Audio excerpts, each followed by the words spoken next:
Hi, friends. This is a book preview over a novel called Red Queen. I do believe it is a series and a good one at that. This is another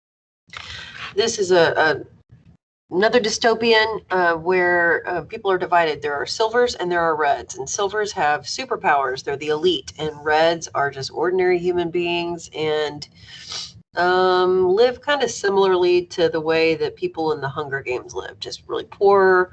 They don't always have electricity. And we are going to hear the story from the protagonist's point of view. It's a girl and her best friend. Let's read chapter 1. I hate First Friday. It makes the village crowded. And now in the heat of high summer, that's the last thing anyone wants.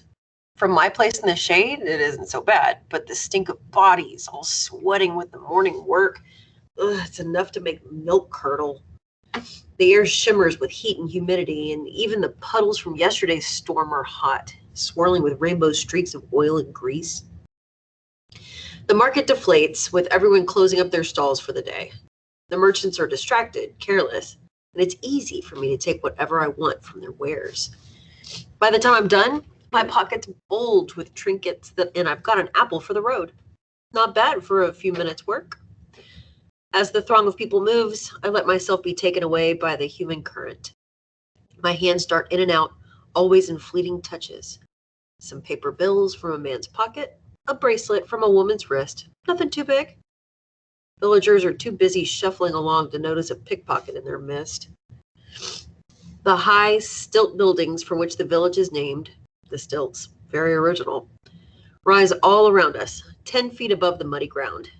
In the spring, the lower bank is underwater, but right now it's August, when dehydration and sun sickness stalk the village. Almost everyone looks forward to the first Friday of each month, when work and school end early. But not me. No, I'd rather be in school, learning nothing in a classroom full of children. Not that I'll be in school much longer. My 18th birthday? It's coming, and with it, conscription. I'm not apprenticed, I don't have a job, and so I'm going to be sent to the war like all the other idle ones. It's no wonder there's no work left, what with every man, woman, and child trying to stay out of the army. My brothers went to war when they turned 18, all 3 of them sent to fight Lakelanders. Only Shade can write worth a lick, and he sends me letters when he can. I haven't heard from my other brothers, Bree and Trammy, in over a year. But no news is good news. Families can go years without hearing a thing, only to find their sons and daughters waiting on the front doorstep, home, on leave, or sometimes blissfully discharged. But usually you receive a letter made of heavy paper, stamped with the king's crown seal below, a short thank you for your child's life. Maybe you even get a few buttons from their torn, obliterated uniforms. I was 13 when Bree left. He kissed me on the cheek, and he gave me a single pair of earrings for my little sister Gisa and me to split. They were dangling glass beads, the hazy pink color of sunset. We pierced our ears ourselves that night. Trammy and Shade kept up the tradition when they went. Now Gisa and I have 1 ear each set with 3 tiny stones to remind us of our brothers fighting somewhere. I didn't really believe they'd have to go, not until the Legionnaire in his polished armor showed up and took them away one after another. And this fall, they'll come for me.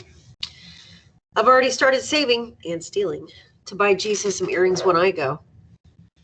Don't think about it. That's what Mom always says about the army, about my brothers, about everything. Well, great advice, Mom. Down the street, at the crossing of Mill and Marcher roads, the crowd thickens and more villagers join the current.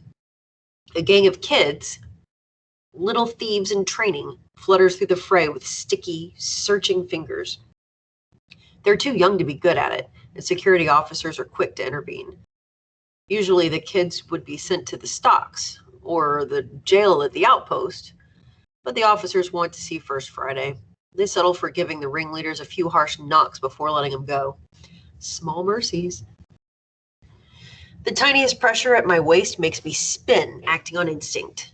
I grab at the hand foolish enough to pickpocket me, squeezing tight so the little imp won't be able to run away. But instead of a scrawny kid, I find myself staring up at a smirking face. Killorn Warren, a fisherman's apprentice, a war orphan, and probably my only real friend. We used to beat each other up as children, but now that we're older and he's a foot taller than me, I try to avoid scuffles. He has his uses, I suppose, reaching high shelves, for example. You're getting faster, he chuckles, shaking off my grip. Or you're getting slower. He rolls his eyes and snatches the apple out of my hand. Are we waiting for Giza? He asks, taking a bite of the fruit. She hasn't passed for the day, working. Then let's get moving. I don't want to miss the show. What a tragedy that would be. There, he teases, shaking a finger at me. This is supposed to be fun. It's supposed to be a warning, you dumb fool. But he's already walking off with his long strides, forcing me to almost trot to keep up. His gait weaves off balance. Sea legs, he calls them, though he's never been off to the far-off sea. I guess long hours on his master's fishing boat, even on the river, are bound to have some effect. Like my dad, Killorn's father was sent off to war, but whereas mine returned missing a leg and a lung, Mr. Warren came back in a shoebox. Killorn's mother ran off after that, leaving her young son to fend for himself. He almost starved to death, but somehow kept picking fights with me. I fed him so I wouldn't have to kick around a bag of bones, and now, 10 years later, here he is. At least he's apprenticed and won't have to face the war. We get to the foot of the hill where the crowd is thicker, pushing and prodding on all sides. First Friday attendance is mandatory unless you are, like my little sister, an essential laborer. As if embroidering silk is essential. But the Silvers love their silk, don't they? Even the security officers, a few of them anyway, can be bribed with pieces sewn by my sister. Not that I would know anything about that. The shadows around us deepen as we climb up the stone stairs toward the crest of the hill. Killorn takes them two at a time, almost leaving me behind, but he stops to wait. He smirks down at me and tosses a lock of faded, tawny hair out of his green eyes. Sometimes I forget you have the legs of a child. Better than the brain of one, I snap, giving him a light smack on the cheek as I pass. His laughter follows me up the steps. You're grouchier than usual. I just hate these things. Oh, I know, he murmurs, solemn for once. And then we're in the arena, the sun blazing hot overhead. Built 10 years ago, the arena is easily the largest structure in the stilts. It's nothing compared to the colossal ones in the cities, but still, the soaring arches of steel, the thousands of feet of concrete, that's enough to make a village girl catch her breath. Security officers are everywhere, their black and silver uniforms standing out in the crowd. This is First Friday, and they can't wait to watch the proceedings. They carry long rifles or pistols, though they don't need them. As is customary, the officers are Silvers, and Silvers have nothing to fear from us Reds. Everyone knows that. We are not their equals, though you wouldn't know it from looking at us. The only thing that serves to distinguish us, outwardly at least, is that Silvers stand tall. Our backs are bent by work and unanswered hope and the inevitable disappointment with our lot in life. Inside the open-topped arena is just as hot as out, and Killorn, always on his toes, leads me to some shade. We don't get seats here, just long concrete benches, but the few silver nobles up above enjoy cool, comfortable boxes. There they have drinks, food, ice, even in high summer, cushioned chairs, electric lights, and other comforts I'll never enjoy. The Silvers don't bat an eye at any of it, complaining about the wretched conditions. I'll give them a wretched condition if I ever have the chance. All we get are hard benches and a few screechy video screens almost too bright and too noisy to stand. I'll bet you a day's wages it's another strong arm today, Killorn says, tossing his apple core toward the arena floor. No bet, I shoot back at him. Many Reds gamble their earnings on the fights, hoping to win a little something to help them get through another week.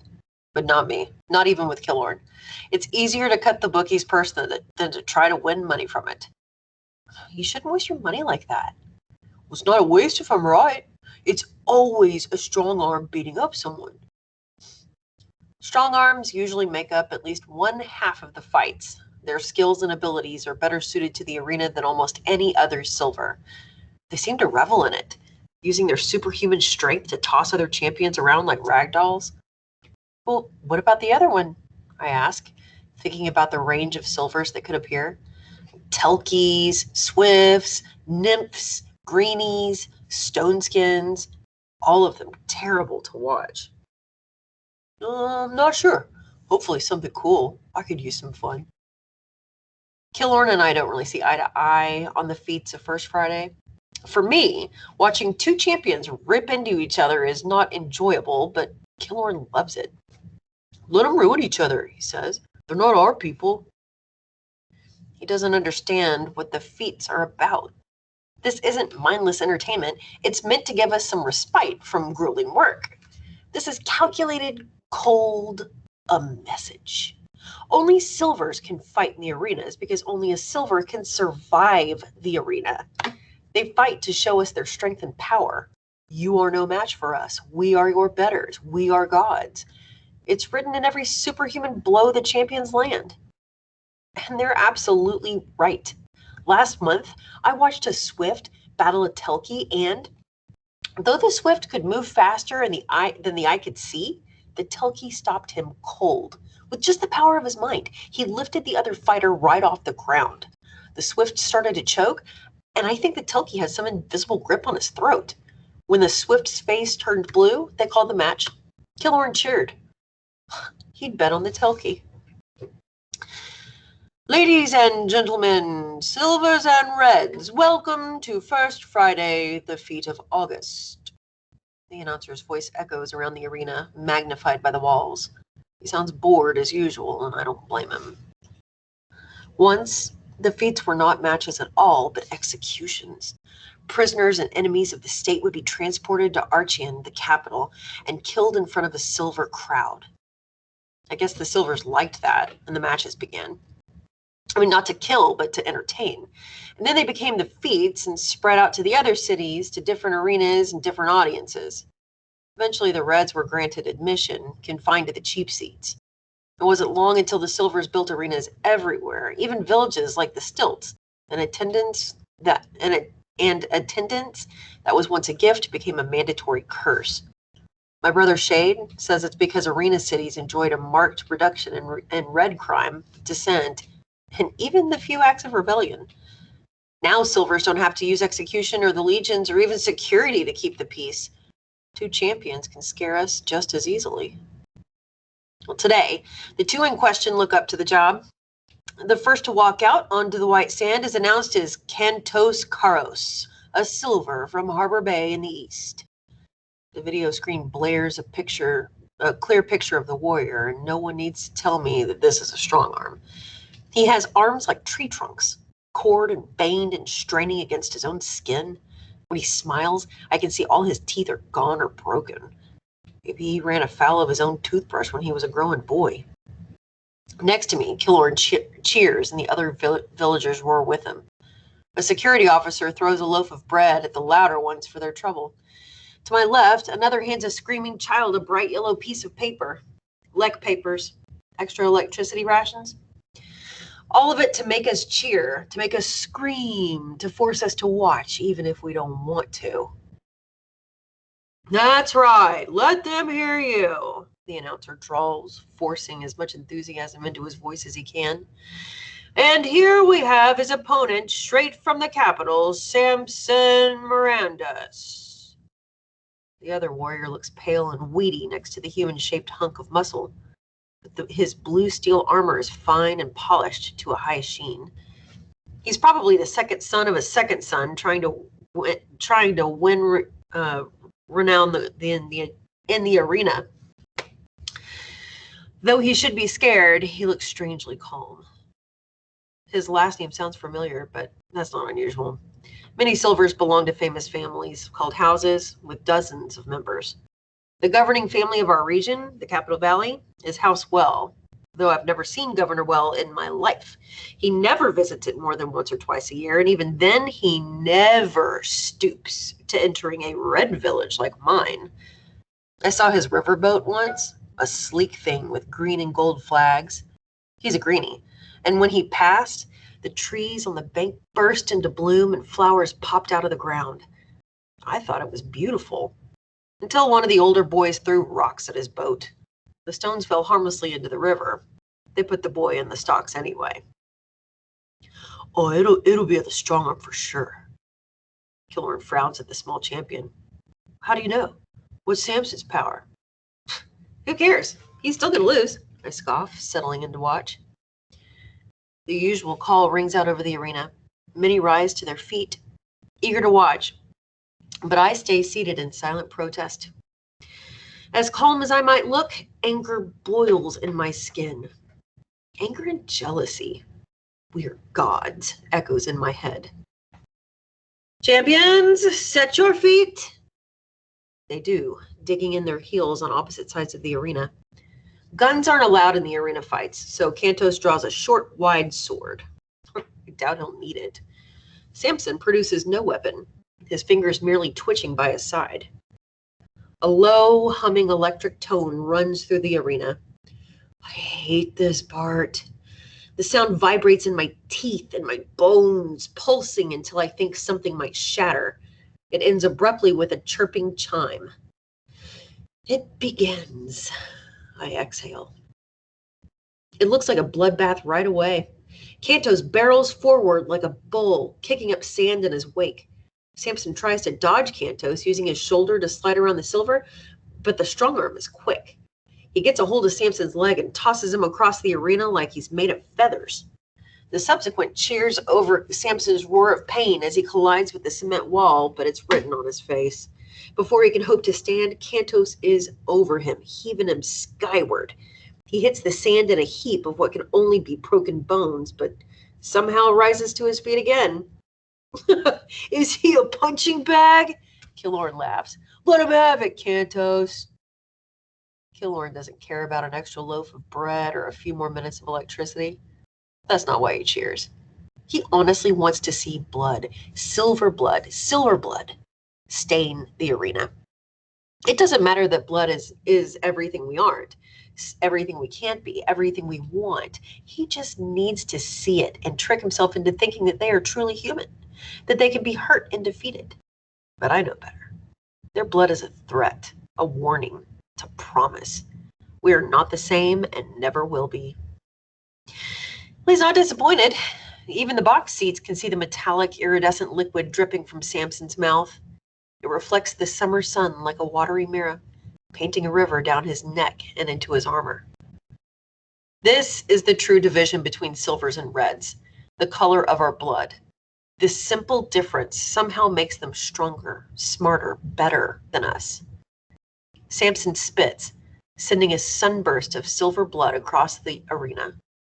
10 yards away, Kantos tightens his grip on his sword, ready to incapacitate Samson and end this. Poor fool, I mutter. It seems Killorn is right.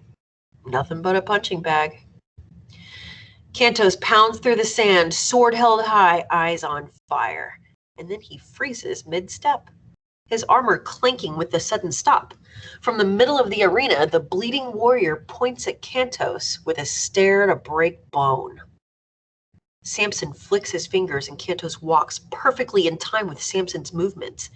His mouth falls open like he's gone slow or stupid, like his mind is gone.